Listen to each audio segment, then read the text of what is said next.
Welcome back to Vor's Physical Mini Rant. I'm Vanessa and he's Charles. Don't forget to like our video. It lets us know that you actually like the content that we are putting out. It also helps YouTube algorithm get more of our videos out there for people like you and people like us. Don't forget to comment down below and keep subscribing. So we've got a movie review for you. And yes, it's another Scream Factory review, but we own a lot of Scream Factory stuff. But first, I want to thank Shout/Scream Factory for sending this movie over to us for a movie review.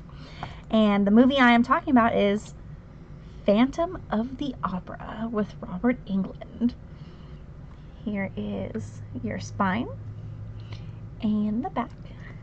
So the synopsis of the film is just like any other Phantom of the Opera, but this one has a different little take on it. So it has modern day, and then in between is your back of the day, and then it goes back to modern day, which is actually pretty interesting. And I definitely like the way they took this role with Robert Englund and how they made him look.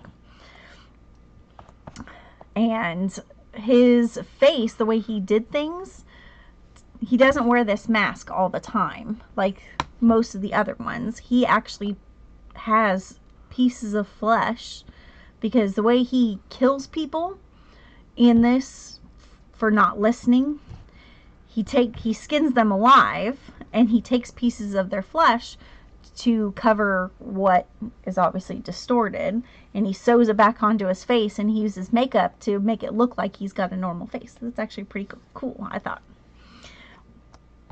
You want to talk about the special features? Yeah, got some pretty good special features on. I mean, you got audio commentary, director Dwight H. Little and actor Robert Englund. Behind the Mask featurette, The Making of the Phantom of the Opera, featuring new interviews with director Dwight H. Little, actors Robert Englund, Jill Sholin, and Alex Hyde White, screenwriter Duke Sandifer, special makeup designer Kevin Yeager, special makeup effects artist John Carl Buchler, Everett Burrow and John Vulich, and composer Misha Stigall. And a theatrical trailer accompanies this release. Has DTS HD Master Audio Stereo, has English subtitles obviously, has a 1080p transfers to no 2K 4K, but I thought the picture looked pretty decent for, I did too. It has about a 93-minute runtime. That I thought the picture looked pretty good. I thought it did look pretty good. The sound, you had to turn it up because they talked very low, but the music was very high. But I don't know if it's because that's how it was filmed when this was filmed.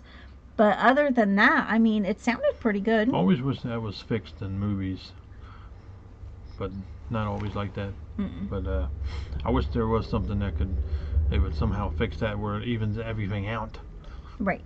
I mean, other than like a scare scene, like, obviously. Right. But I wish they would make it, especially with the voices. If it's real low, try to up it a little bit where you don't have to crank up your sound system to hear it properly. Yes. I know you can do adjustments and all that crap, but try to keep it at one level where we kind of base our faults on how it sounds. Right, so we can leave it at a certain... Yeah.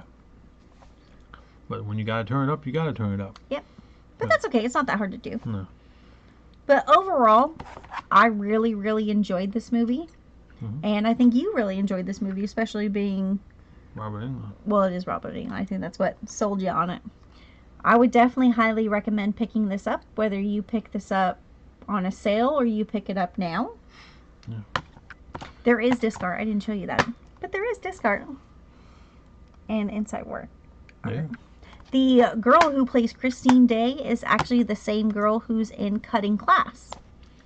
Brad Pitt's in that one. The young Brad Pitt. That was actually a really good movie, actually. Yes, it was. MVD has the part of their Laserdisc 4K collection. Yeah, they have the 4K version of it, and I think you can still get the Blu-ray version at Vinegar Syndrome, because they actually did it too. Yeah. Either way. Yep. Win-win situation. What do you say, movie? Overall. Overall, On a scale of 1 to 5. I would... Special features. Everything? Yeah. I would definitely give it a 4 out of 5, just because the sound, we did have to turn that up.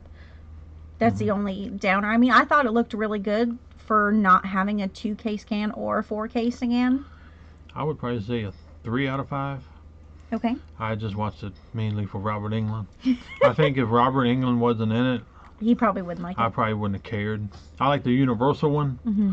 That one kept my interest. But if Robert Englund wasn't in this, acting kind of like Freddy, that's what enticed me to see this because Right. Robert Englund was in it. Because I mean, I could really care less about Phantom of the Opera, but I did like the one that Universal did. But Hmm. I recommend it if you're a Robert Englund fan, Yeah. or if you're a fan of Phantom of the Opera. But if you're not,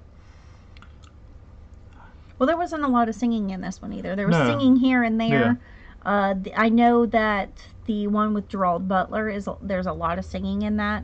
We do not own that one. I do want to own it and watch it, but I don't think he'll watch it with me because he doesn't really like musicals, and I don't want to put him through that torture. But this one I actually thought was definitely good. It was interesting because it was a different take on it. definitely more interesting than World War Z. I will tell you that. Yeah, he really didn't like that one. No, I'm hoping the unrated cut brings me back, but I just don't know. Right. But that is our review and our thoughts on Phantom of the Opera, another movie where we slightly disagreed. Slightly, but not like we did in World War Z. We definitely disagreed on that one. Yeah. But that's okay. But let us know down below if you've seen this movie or let alone heard this movie with Robert Englund in it. We're definitely gonna keep it because it's another movie you get to rewatch and might be better in time. Right. But that's our review of Robert Englund as Phantom. See you on the next one. Bye.